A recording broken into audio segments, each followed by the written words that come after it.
Mutiara Hikmah Official, menyingkap hikmah di balik sunnah.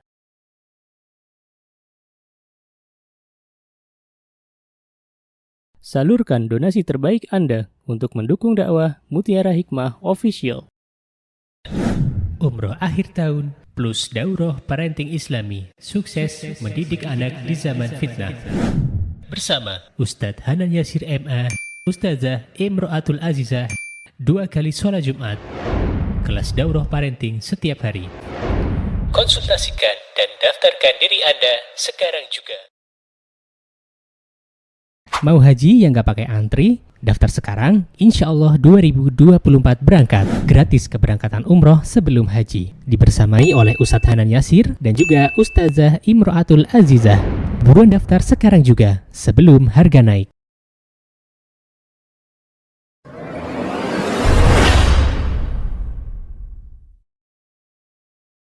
Teman-teman yang saya cintai karena Allah, kita lanjutkan kajian kita di pembahasan kitab Sahih Adabul Mufrad di halaman 412.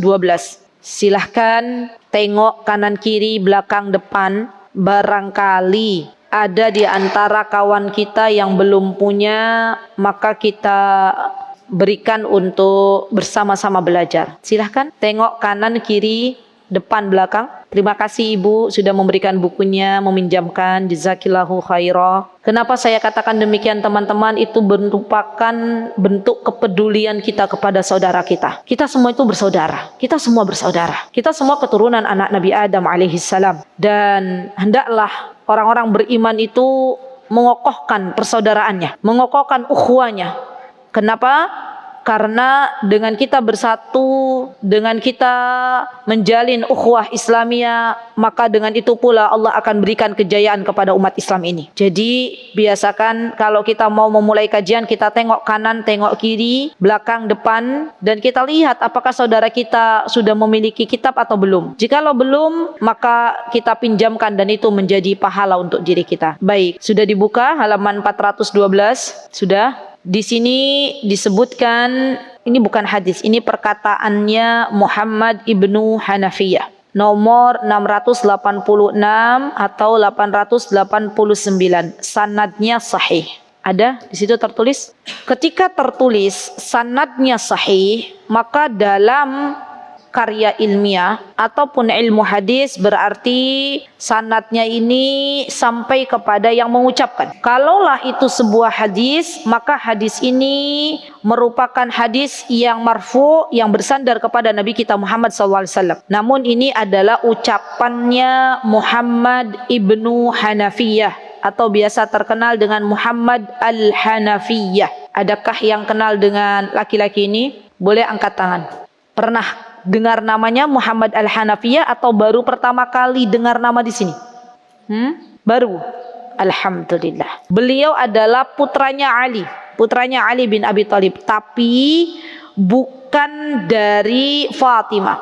Namun orang-orang menisbahkannya sebagian cucunya Rasulullah SAW. Ada juga yang mengatakan bukan cucunya Rasulullah SAW karena bukan dari jalur Fatimah. Jadi kisahnya begini. Ali bin Abi Thalib, beliau tidak menikahi seorang wanita ketika Fatimah putri Rasulullah SAW hidup. Ya, beliau hanya menikahi Fatimah. Dan kita tahu Fatimah itu meninggal dunia setelah Rasulullah SAW wafat. Ya kan? Kata Rasulullah SAW, Fatimah akan menyusulku. Dan Allah Azza wa Jalla mewafatkan Fatimah putri Rasulullah SAW tidak lama setelah Rasulullah SAW wafat. Maka ketika Ali menduda, Ali menikahi seorang wanita yang bernama Khawlah. Nama wanitanya Khawlah, istrinya Ali. Setelah Fatimah namanya Khawlah. Khawlah siapa? Khawlah bin Ja'far bin Qais. Khawlah bin Ja'far bin Qais. Nah, dari pernikahannya dengan Khawlah, beliau memiliki anak yang bernama Muhammad. Dan Khawlah ini dari Bani Hanafiyah. Maka untuk membedakan antara Hasan dan Husain cucunya Rasulullah yang menyepakati, jadi para ulama berbeda pendapat. Saya harus jelaskan ini.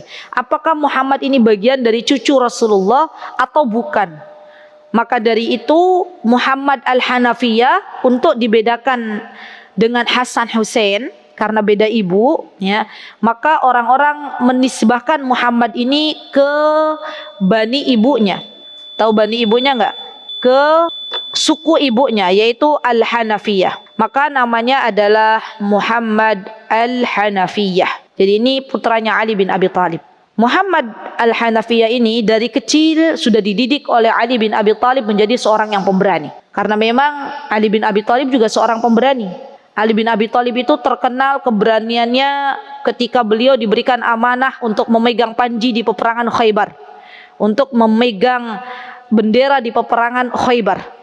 Dan Ali bin Abi Thalib mendidik putranya yaitu Muhammad Al-Hanafiyah sebagaimana beliau inginkan Muhammad bin Al-Hanafiyah ini menjadi seorang yang kelak bisa bermanfaat untuk umat.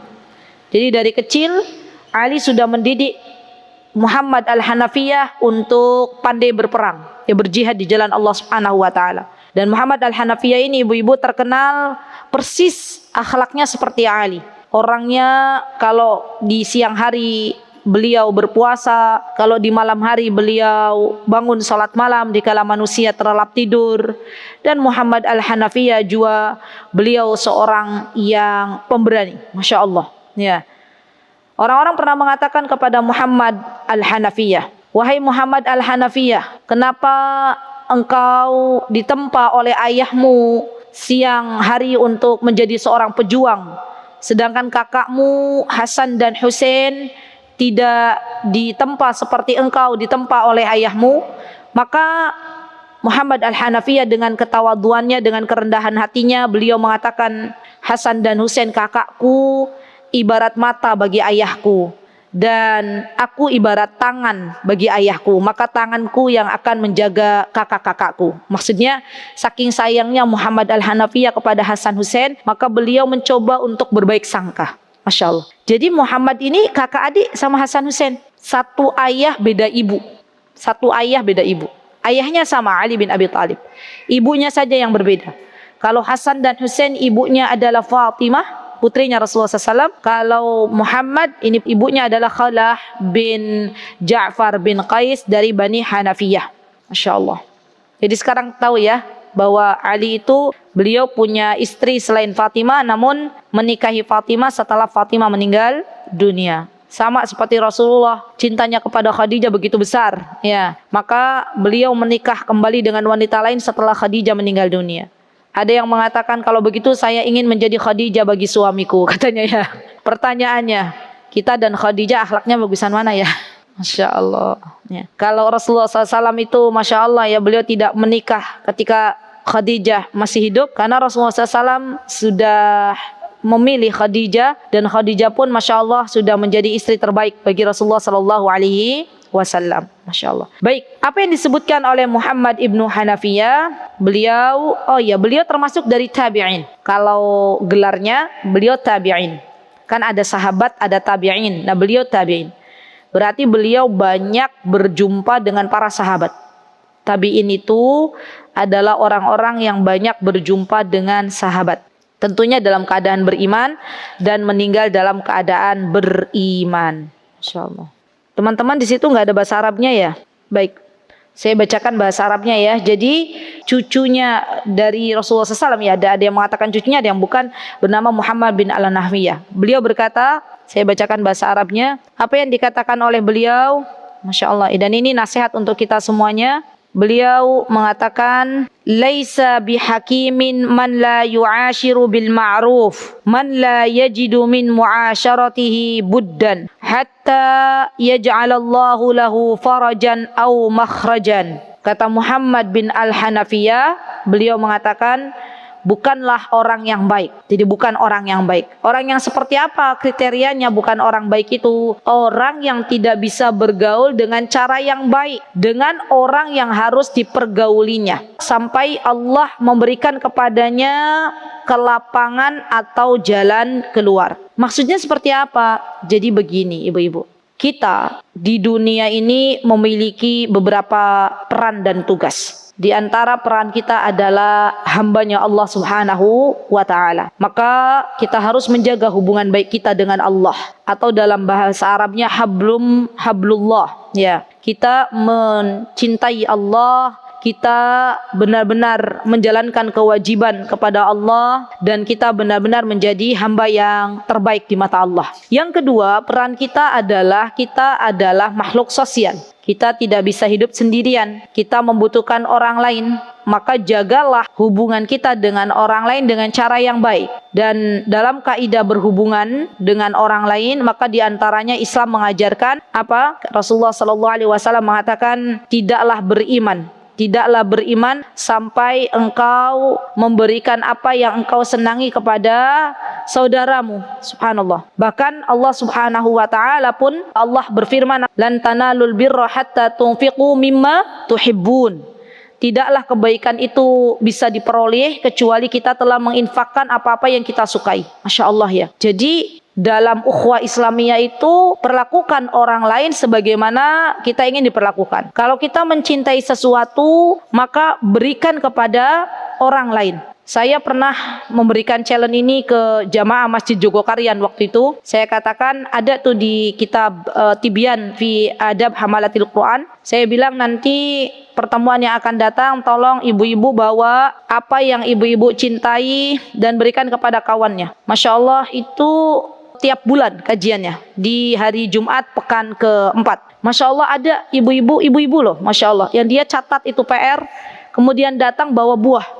Ya, kata beliau ada PR-nya apa? PR-nya bawa makanan atau barang yang disukai gitu ya. Masya Allah, yang disukai oleh beliau buah, maka beliau berikan kepada kawannya. Umar bin Khattab radhiyallahu anhu, beliau itu suka bersedekah dengan gula. Ya, maka ditanya oleh para sahabat, "Ya Umar, kenapa engkau sering bersedekah dengan gula?" Kata Umar, "Saya menjalankan perintah Allah, lan tanalul birra hatta tunfiqu mimma tuhibbun." Tidaklah seseorang disebut berbuat baik kecuali dia telah menginfakkan sesuatu yang dia cintai. Dan kata Umar, "Saya suka gula." Ya, jadi Umar tuh kalau sedekah pakainya gula.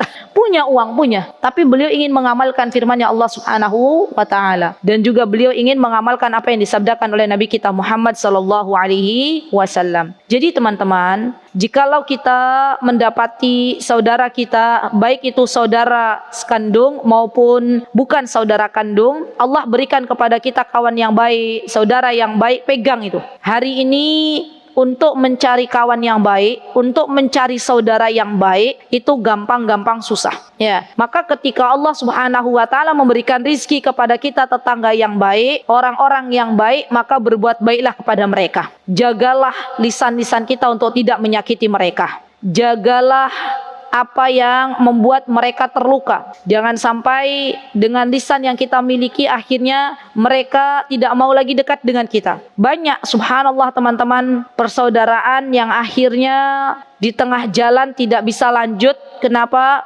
Karena lisan yang disebabkan oleh salah satu saudaranya berkata yang tidak enak. Ya subhanallah. Jaga lisan kita, jaga sikap kita, karena itu akan mempengaruhi sebuah pergaulan. Dan Muhammad Al-Hanafiyah mengatakan bahwa bukanlah orang yang baik, bukanlah orang yang bijak, orang yang tidak bisa bergaul dengan cara yang baik. Dan adab di antara adab pergaulan, ya tadi bahwa berikan apa yang kita sukai, kemudian ucapkan salam ketika kita berjumpa, ini juga penting. Kemudian setelah itu kita sapa teman-teman kita, ya tidak kemudian kita biarkan. Dan juga sebagaimana nasihatnya Luqman, beliau mengatakan kepada putranya, "Wahai putraku, janganlah engkau menyombongkan diri terhadap manusia. Janganlah engkau memicingkan matamu terhadap manusia." Saya sering mengatakan ibu-ibu, di antara kebaikan yang kita lakukan adalah jangan merendahkan orang lain. Jangan merendahkan orang lain. Sekalipun orang lain itu hartanya lebih sedikit dari kita, maka jangan direndahkan. Bisa jadi orang yang naik sepeda, ngontel sepeda ke kajian itu ternyata dia lebih mulia di hadapan Allah Subhanahu wa taala daripada kita yang memiliki roda dua. Ya, dan jangan pernah melihat ketika kita melihat orang lain berada dalam kemaksiatan kemudian kita rendahkan tanpa kita mendoakan. Kenapa? Karena bisa jadi kemaksiatan itu akan terjadi pada diri kita sebagai ujian dari Allah Subhanahu wa taala. Jadi daripada kita nyinyirin orang, daripada kita mencelakai orang lain, lebih baik kita mendoakan orang lain. Jadi adab dalam bergaul itu subhanallah menjadi sesuatu yang harus kita utamakan. Dan kita sebagai manusia yang tahu diri, juga melihat dengan siapa kita bergaul. Semuanya punya porsi masing-masing. Kalau kita bergaul dengan orang yang lebih tua, maka kita terlebih dahulu yang memuliakan mereka. Siapa yang mengatakan kita memuliakan orang tua? Rasulullah SAW. Beliau berpesan kepada kita, bahkan di pesannya itu ada sebuah kata laisa minna, bukan golongan dari kami, kata Rasulullah. Ingat teman-teman, kalau ada kata laisa minna berarti Rasulullah SAW berlepas diri dari orang-orang yang melakukan hal ini. Rasulullah mengatakan laisa minna, bukan golongan dari kami. Man lam yuwakkir kabiruna walam yurham saghiruna, dan orang yang dia tidak memuliakan orang yang lebih tua, tidak menyayangi orang yang lebih kecil. Subhanallah. Dan kita dalam bergaul, ketika ada orang yang lebih sepuh, maka kita muliakan. Kenapa kita memuliakan mereka? Rasulullah SAW yang mengajarkan kepada kita. Kalau ada yang lebih muda, dalam adab bergaul bagaimana? Kita sayangi. Kenapa kita menyayangi mereka? Karena Rasulullah yang telah mengajarkan. Jadi akhlak itu ya teman-teman, subhanallah. Kalau kita tuh bisa menerapkan dalam kehidupan kita sehari-hari, maka niscaya kita akan dicintai oleh Allah Subhanahu wa taala. Bahkan akhlak itu sesuatu yang bisa memberatkan timbangan kita di akhirat nanti. Sesuatu yang bisa memberatkan timbangan kita di akhirat nanti. Saya sering juga mengatakan, ya, di antara akhlak yang baik dalam bergaul adalah memaafkan. Ya, memaafkan. Itu Masya Allah, justru ketika kita memaafkan orang lain atau maafkan orang yang menyakiti kita, itu hikmahnya untuk kita jauh lebih banyak daripada dirinya, daripada orang lain. Kenapa teman-teman? Karena kalau kita belum memaafkan kesalahan orang lain, yang ada dalam hati kita itu ada rasa, apa tuh bahasa Jawanya? Rasa ganjelan gitu kan? Ya, jadi teman-teman kalau lewat jalan enak yang mulus-mulus, yang nggak ada, mohon maaf, polisi tidur atau yang ada polisi tidur? Yang lurus kan? Kalau ada ganjel-ganjelan kan, gerunjul gitu kan, juga rasanya nggak enak. Jadi teman-teman, sekali lagi bahwa di antara adab bergaul adalah memaafkan. Dan ketika kita memaafkan, maka hormon-hormon dalam tubuh kita juga ikut berbahagia. Masya Allah. Rasulullah SAW itu teladan bagi kita semuanya. Beliau adalah sosok yang sangat luar biasa dalam memaafkan kesalahan-kesalahan orang lain. Bahkan orang-orang yang menyakiti Rasulullah SAW beliau doakan. Beliau tidak pernah menaruh dendam kepada orang-orang Taif yang kala Rasulullah SAW berdakwah sampai beliau berdarah kakinya, ya melempari Rasulullah SAW dengan batu, dan beliau tidak pernah menaruh dendam sedikit pun. Beliau pun tidak pernah menaruh dendam kepada orang-orang yang memusuhi Rasulullah SAW, kecuali beliau marah karena agamanya Allah diinjak-injak. Tapi untuk urusan pribadi, maka beliau selalu memaafkan kesalahan orang lain. Masya Allah. Dan ini bentuk dari adab bergaul. Jadi teman-teman yang saya cintai karena Allah, jadilah orang baik ketika kita bermuamalah dengan manusia, karena sejatinya ketika kita meninggalkan dunia yang fana ini, maka yang akan dikenang oleh orang lain bukan kitanya, tapi jejak-jejak yang telah kita tinggalkan di dunia ini. Torehkan jejak-jejak kebaikan. Jadikan usia kita bukan hanya saat ini, tapi kita punya usia kedua. Kenapa? Karena ketika kita sudah meninggal dunia, kita punya jejak-jejak kebaikan yang kita torehkan di dunia ini, maka jejak-jejak kebaikan itulah yang akan menjadi amal jariah untuk kita semuanya. Ya, semoga Allah Subhanahu wa taala menjadikan kita orang-orang baik. Amin. Allahumma amin. Baik, kemudian hadis yang selanjutnya masih berkaitan dengan kebaikan. Disebutkan oleh Bara bin Azib, dan Bara bin Azib ini adalah seorang sigharus sahabi.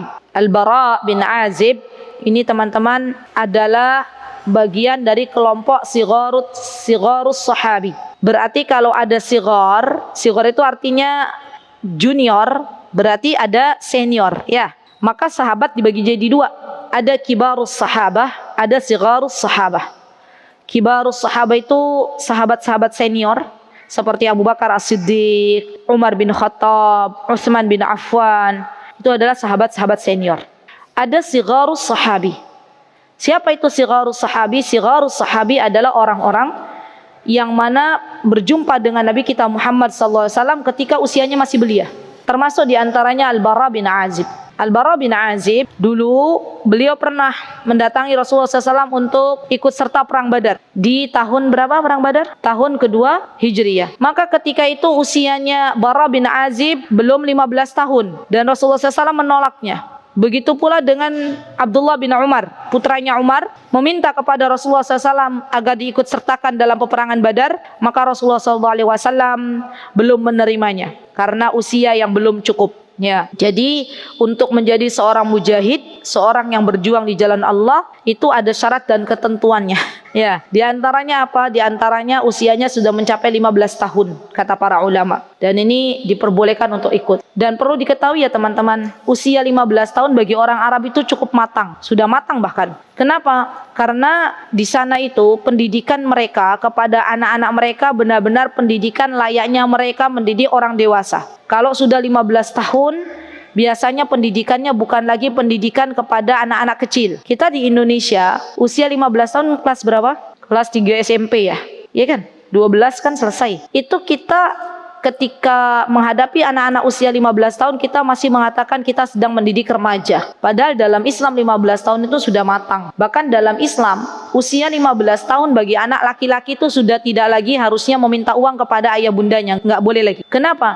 Karena dia sudah harus bisa mencari nafkah, mencari uang minimal untuk dirinya, dan diasah ya untuk mencari uang tersebut, dipersiapkan, dan anak laki-laki ini dipersiapkan untuk menjadi sosok yang memberikan nafkah kelak bagi keluarganya. Rasulullah SAW usia 12 tahun sudah berdagang ya. Jadi kita nih ibu-ibu mendidik anak-anak kita SD 6 tahun itu kelamaan. Iya, kelamaan. SMP, SMA, anak kita baru selesai SMA usia 18 tahun. Kemudian kuliah. Kuliah berapa? 4 ya.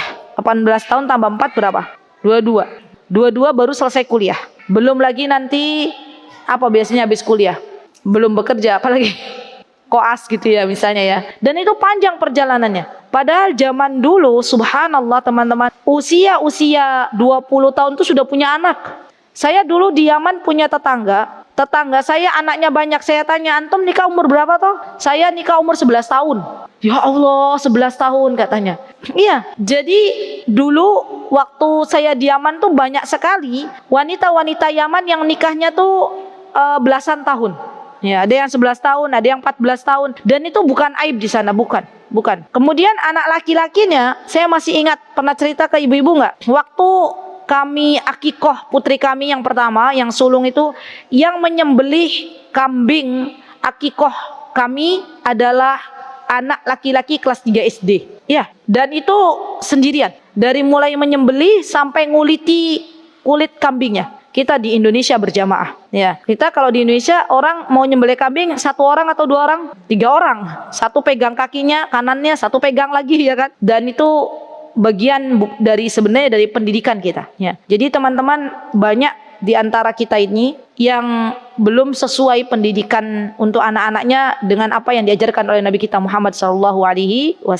Baik, dari Bara bin Azib, Rasulullah SAW bersabda, apa kata beliau? Man itu apa? Barang siapa? Manaha manihatan. Barang siapa yang manaha itu a'ta yu'ti, memberi. Manaha itu berasal dari kata memberi. Maka dari itu dalam bahasa Arab, beasiswa itu artinya adalah apa? Minhu, ya kan? Siapa yang dapat beasiswa? Siapa yang dapat minhu dirasah? Minhu, maniha itu dari kata memberi, dan bisa juga disebut dengan beasiswa. Ya, itu kata manaha. Di sini disebutkan man manaha maniha, barang siapa yang memberi sebuah pemberian. Maniha itu pemberian. Dan orang-orang Arab biasa memakai maniha ini untuk diberikan unta atau kambingnya kepada orang lain, kata maniha ini. Kemudian orang lain memeras susunya dari unta dan kambing, dimanfaatkan susunya dan kemudian dikembalikan lagi. Itu namanya maniha. Ya, jadi dicatat. Barangkali teman-teman besok ya pas dapat kata maniha jadi paham. Oh, kebiasaan orang Arab itu kalau mereka punya kambing,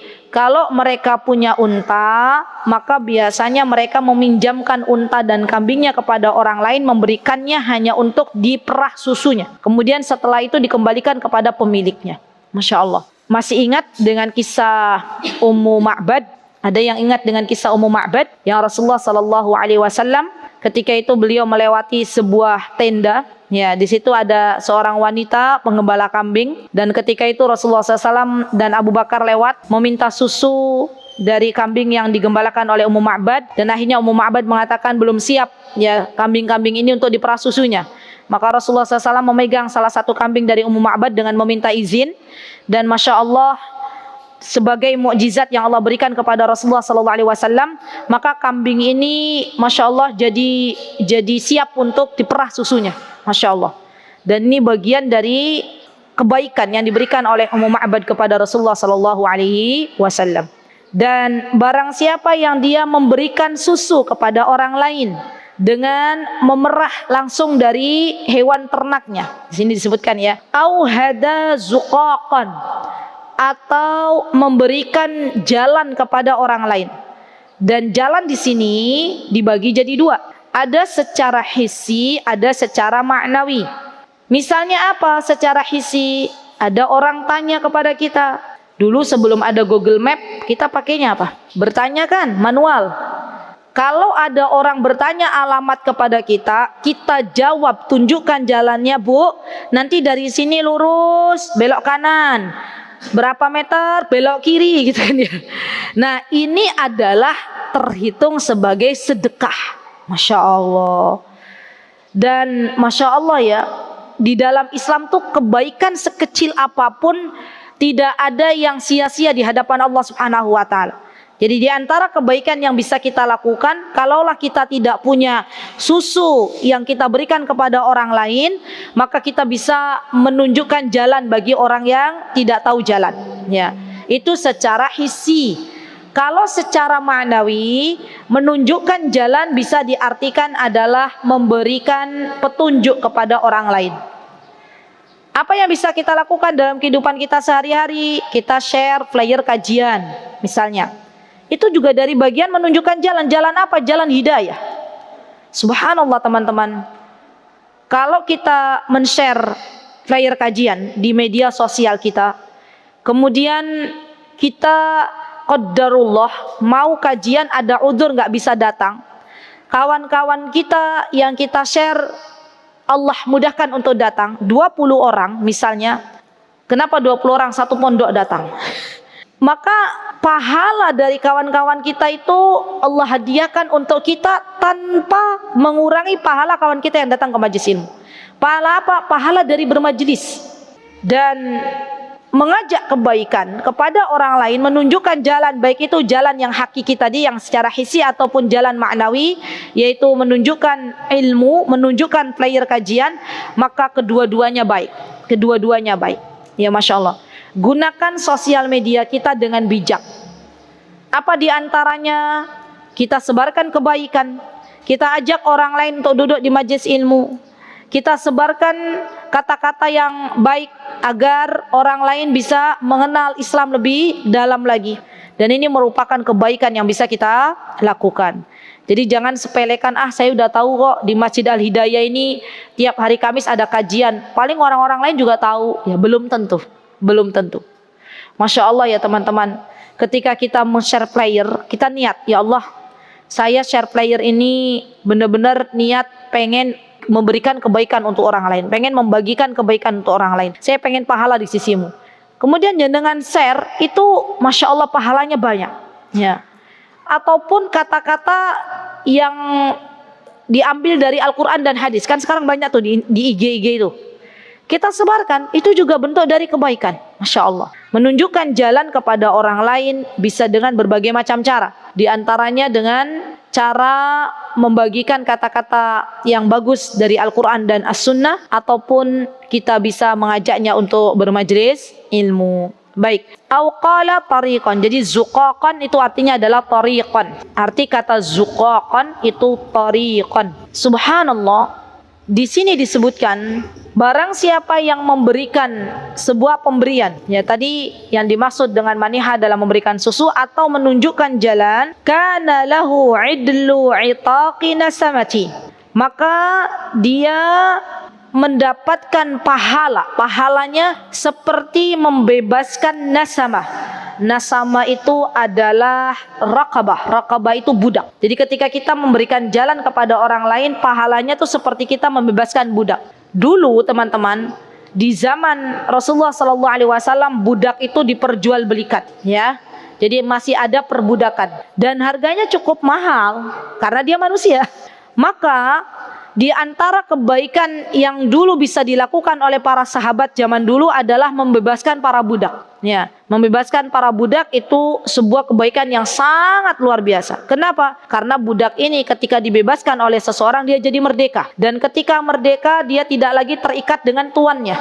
Bilal bin Abi Rabah, teman-teman masih ingat dengan Bilal? Ketika dia menjadi budaknya Umayyah, ya, menjadi budaknya tuannya, maka ketika itu tuannya tidak mengizinkan Bilal untuk masuk Islam. Dan ketika Bilal akhirnya dibeli oleh Abu Bakar As-Siddiq radhiyallahu anhu, dimerdekakan oleh Abu Bakar As-Siddiq, maka Bilal pun menjadi merdeka dan menjadi muadzin Rasulullah sallallahu alaihi wasallam. Jadi zaman dulu tuh memerdekakan budak itu luar biasa loh. Kayak seperti beli barang gitu loh. Dan kebermanfaatannya dirasakan oleh budak itu sendiri. Masya Allah. Maka dari itu teman-teman, jangan pernah kita menunda kebaikan. Ya, teruslah kita menjadi orang-orang baik. Minimal apa? Minimal dengan banyak memberi. Dan hari ini di antara kebaikan yang bisa kita lakukan adalah memberikan minuman. Ya, saya tuh jadi teringat ya. Dulu waktu kami di Yaman, atau mungkin teman-teman yang pernah pergi ke Saudi juga, kalau musim kemarau yang sangat panas ini, di beberapa tempat di Mekah itu, di depannya itu sengaja disediakan softcase dan diisi minuman dingin kayak di masjid-masjid gitu ya. Tapi itu di rumah pribadi, ya di depannya. Kalau dulu kami di Yaman itu ada namanya baroda. Baroda itu semacam tempat air minum tapi besar. Nanti kita ngambil dari keran, tapi itu dalamnya sudah ada instalasi untuk membuat air tersebut jadi layak diminum. Dan airnya ketika keluar dingin, Masya Allah. Bersedekah air, memberikan air kepada orang lain, pahalanya sangat-sangat banyak. Ditambah lagi di musim kemarau yang seperti kita rasakan hari ini. Tulis teman-teman PR, ya. Kalau kita bisa bawa air di mobil kita. Kapan kita ketemu dengan orang, kasih air. Sampai kemarin ada seseorang tuh yang beride, dia cerita ke saya, Ustazah, kalau kita membagi-bagikan air tapi terlebih dahulu saya taruh di freezer, boleh nggak? Dalam keadaan jadi batu gitu, maksudnya dia dosa nggak kalau yang diberikan air olehnya itu nggak suka dingin gitu loh. Dia tanya ke saya, jadi boleh nggak saya tuh di musim panas ini saya taruh, beliau punya freezer besar, saya taruh air di freezer, terus nanti tak bagi-bagikan kepada orang lain, tapi dosa nggak kalau yang saya bagikan air tersebut ternyata nggak minum es gitu loh, dolim nggak kepadanya? Saya bilang nggak dolim ya, karena kan kita nggak mungkin juga kan mau ngasih air, Pak minum es nggak gitu kan ya. Kita ndak juga kita tanya selalu begitu ya. Maka saya katakan mau kasih aja, nanti juga orang yang dikasih kalaupun tidak suka es kasih lagi ke orang lain. Jadi biasakan di mobil kita itu ada air. Bukan untuk kita tapi untuk kita sedekahkan. Ya, berikan kepada orang lain. Jadi hari-hari ini tuh teman-teman sedekah air tuh luar biasa. Masya Allah. Ada kalanya orang untuk menemukan air bersih butuh perjuangan. Kita yang hari ini bisa minum air kapanpun, dimanapun, itu adalah rizki dari Allah Subhanahu wa Ta'ala. Jadi yang dibutuhkan untuk hari ini bukan hanya sesuap nasi, tapi seteguk air. Ya, jadilah orang-orang baik. Kapanpun bisa kita lakukan. Kalaulah kita bisa menaruh beras di mobil dan kita bagikan, itu jauh lebih baik. Tapi kalaulah kita belum bisa melakukan itu, minimal air kita sediakan di mobil kita. Kapan orang butuh air, kita bagikan. Ya Masya Allah, semoga dengan kita melakukan hal tersebut, semoga Allah mengizinkan kita untuk minum dari telaganya Rasulullah SAW. Dengan kita melakukan itu, semoga kita diberikan minum oleh Allah ketika matahari mendekati kita sedekat-dekatnya di Yaumil Mahsyar. Dan dengan kita memberikan minum kepada orang lain, semoga kita diberikan air minum dari jannahnya Allah Subhanahu wa Ta'ala. Tetaplah menjadi orang baik dimanapun kita berada. Baik, jadi hikmah yang bisa kita ambil, ya, pelajaran yang bisa kita ambil, memberitahukan jalan kepada orang lain itu adalah kebaikan. Memberikan susu kepada orang lain itu kebaikan. Memberikan air, ya, kalau dikiaskan susu adalah air, maka memberikan air kepada orang lain juga merupakan kebaikan. InsyaAllah. Kemudian hadis yang selanjutnya dari Abu Dzar, ia meriwayatkan hadis ini secara marfu. Dia berkata, kemudian Abu Dzar berkata, setelah itu saya tidak mengetahui melainkan ia meriwayatkan secara marfu. Dia berkata, tuangan yang berasal dari gelasmu ke gelas saudaramu adalah sedekah. Masya Allah ya. Jadi teman-teman, kita nih di antara adab kita, kalau ada tamu, kalau kita kan di Indonesia kan bentuknya biasanya airnya sudah air mineral ya. Kalau kita bisa menjamu lebih baik, maka kita buatkan air, entah itu teh, entah itu kopi, entah itu jus buah. Kemudian jangan biarkan tamu kita menuang sendiri air tersebut. Ya, kita tuangkan. Dan itu merupakan sedekah. Masya Allah. Dan kalau kita melihat di sebuah ruang tamu ya, ada orang yang lebih sepuh usianya, maka yang pertama kali kita tuangkan air adalah orang yang paling sepuh. Dan ini bentuk adab, ya adab. Kan misalnya tamu kita kan beda usia gitu ya.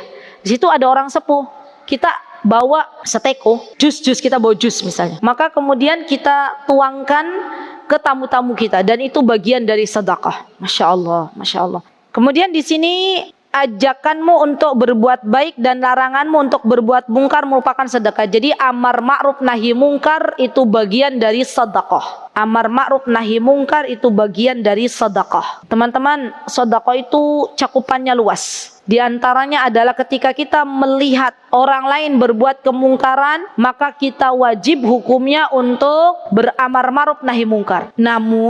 Namun ya teman-teman perlu diingat, yang namanya beramar ma'ruf nahi mungkar itu butuh ilmu. Tidak serampangan dalam beramar ma'ruf nahi mungkar. Ketika kita beramar ma'ruf nahi mungkar, niatkan sebagai tanda untuk menyayangi saudara kita, bukan dalam membuka aib-aibnya.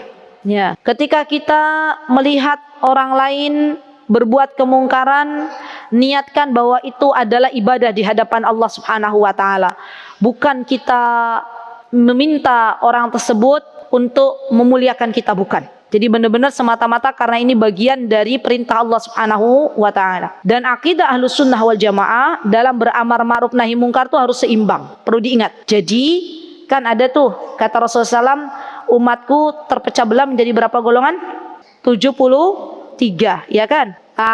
Golongannya kan ada Khawarij, ada Ahlus Sunnah wal Jamaah, ada Murji'ah, ada macam-macam, ya ada Jahmiyah. Nah, kalau Ahlus Sunnah wal Jamaah dalam beramar ma'ruf nahi mungkar itu harus seimbang. Maksudnya bagaimana? Ketika dia mengajak orang lain ke masjid, ya dia juga mengingkari ketika orang lain berbuat kemungkaran. Ada kelompok di Indonesia yang saya kenal, mereka itu termasuk orang yang hobinya beramar ma'ruf saja, tapi tidak bernahi mungkar. Ya, padahal yang namanya beramar ma'ruf nahi mungkar itu harus seimbang, ya. Kenapa demikian? Karena jikalau di satu kampung itu terjadi sebuah kemaksiatan dan tidak ada satupun yang beramar ma'ruf nahi mungkar, maka Allah akan menghukum seluruh kampung tersebut, walaupun di situ ada seorang alim. Ingat, jadi seorang alim yang tidak mau beramar ma'ruf nahi mungkar maka ikut terkena dosanya. Ya subhanallah. Dan perlu diingat teman-teman, beramar ma'ruf nahi mungkar juga ada ilmunya. Jadi dengan ilmu dan ada ilmunya. Dalam berdakwah itu kita perlu ilmu. Dulu waktu kami itu belajar namanya Thariqatud Da'wah. Bagaimana cara berdakwah kurang lebih 1 semester. Ya 1 semester. Jadi ketika kita beramar ma'ruf nahi mungkar juga kita harus tahu ilmunya. Kepada siapa nasihat itu kita berikan. Kalaulah nasihat itu kita berikan kepada orang tua, maka dalam menyampaikannya tidak disamakan ketika kita menyampaikan kepada orang yang seusia dengan kita. Ya. Ketika nasihat itu disampaikan kepada orang yang lebih kecil usianya, maka bagaimana kita menyampaikannya? Apakah kita mengkomunikasikannya sama dengan orang yang sejajar dengan kita? Tentu tidak. Dan ini harus belajar. Ya harus belajar. Jadi sekali lagi beramar ma'ruf nahi mungkar itu dengan ilmu dan juga caranya juga dengan ilmu, apa yang diberikannya, materinya juga adalah sesuatu dari Al-Quran dan Sunnah. Masya Allah. Baik, kemudian di sini di antara sedekah adalah senyumanmu kepada saudaramu seiman. Itu sedekah. Lebih-lebih senyuman kita kepada suami kita. Itu juga sedekah. Kapan terakhir suami kita dikasih senyuman sama kita? Pas transferan uang masuk. Atau kapan terakhir suami kita diajak senyum? Tadi pagi sebelum berangkat. Siapa di sini teman-teman yang tadi pagi memberikan senyumannya kepada suami? Masya Allah, alhamdulillah, itu bagian dari sedekah. Kepada orang lain saja kita tersenyum, bagaimana dengan suami kita? Dan ketahuilah, istri yang terbaik kata Rasulullah SAW adalah istri yang apabila suaminya memandang dia dalam keadaan menyenangkan. Perempuan itu menyenangkan dalam kondisi mukanya cemberut atau senyum, ibu-ibu? Senyum. Jadi nanti pulang PR-nya kasih senyum ke suami. Ya, tulis. PR. Tulis. PR. Kasih senyuman ke suami. Yang nggak punya suami bagaimana? PR-nya kasih senyuman ke anak-anak. Ya. Yang suaminya jauh bagaimana? Video call. Ya. Senyum ke suaminya. Masya Allah. Jadi kita itu kadang bisa berbuat baik kepada orang lain, belum tentu bisa berbuat baik kepada suami kita loh. Masya Allah. Padahal suami kita adalah orang yang patut kita berbuat baik kepadanya. Ya.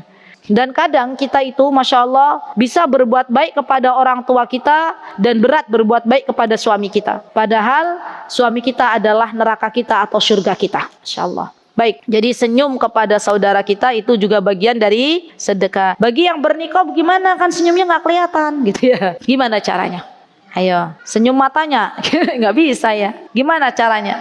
Menyapa. Ya, menyapa itu bagian dari senyuman yang diwakilkan gitu ya.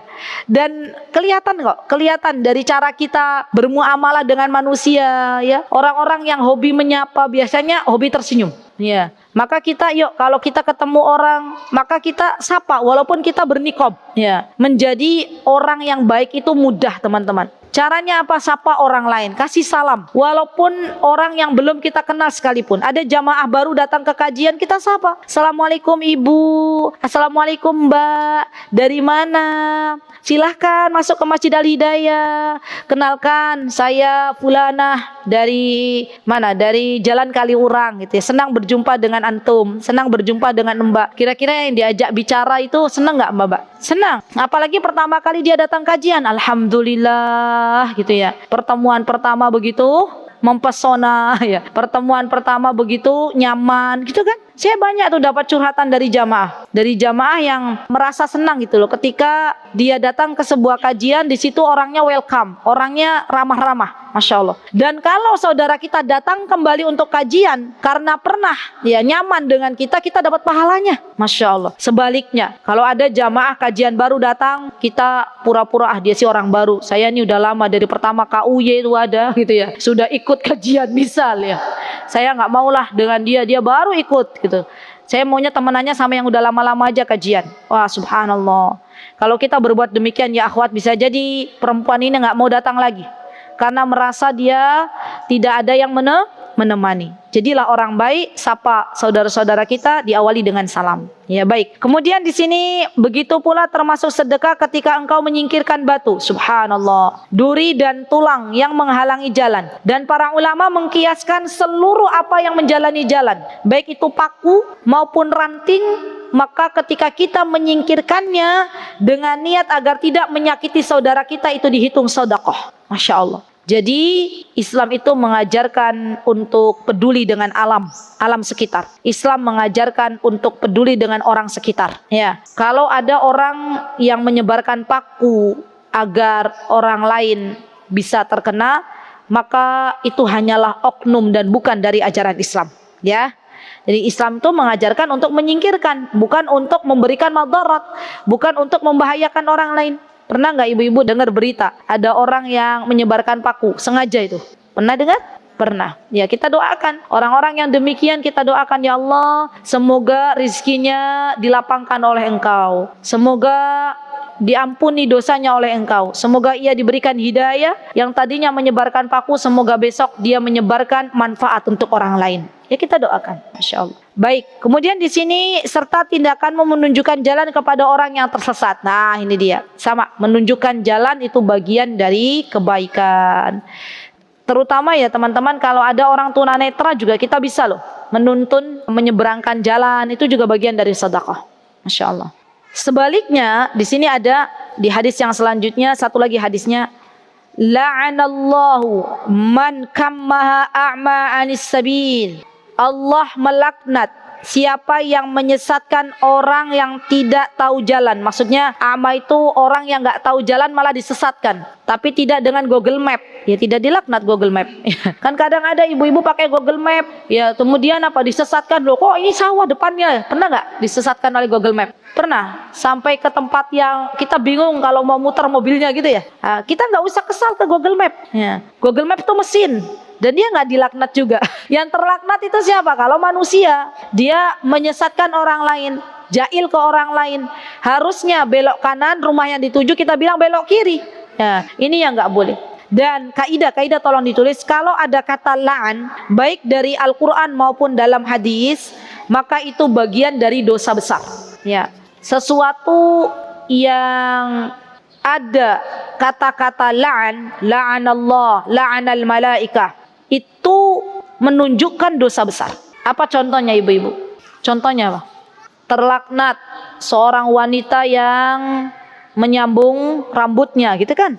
Malaikat akan melaknat bagi istri yang suaminya mengajak ke atas ranjang, dia tidak mau untuk diajak, begitu kan? Ada tak? Nah, itu semua bagian dari dosa besar. Jadi kalau ada kata laknat, maka itu menunjukkan, kata Syekh Utsaimin, bagian dari dosa besar. Hati-hati dengan kata laknat, karena laknat itu kita dijauhkan dari rahmatnya Allah. Padahal kita saat ini sangat-sangat membutuhkan rahmatnya Allah subhanahu wa ta'ala. Semoga Allah subhanahu wa ta'ala jadikan kita pembuka pintu kebaikan. Allahumma ja'alna mafatihal khair wa maghaliqus syarr. Allahumma a'ina ala zikrika wa syukrika wa husni ibadatik. Rabbana taqabbal minna innaka antas sami'ul alim. Wa tub alaina innaka antat tawwabur rahim. Aqulu qawli hadha wa astaghfirullah li wa lakum. Wa akhiru da'wana alhamdulillahi rabbil alamin. Wassalamualaikum warahmatullahi wabarakatuh. Mutiara Hikmah Official, menyingkap hikmah di balik sunnah.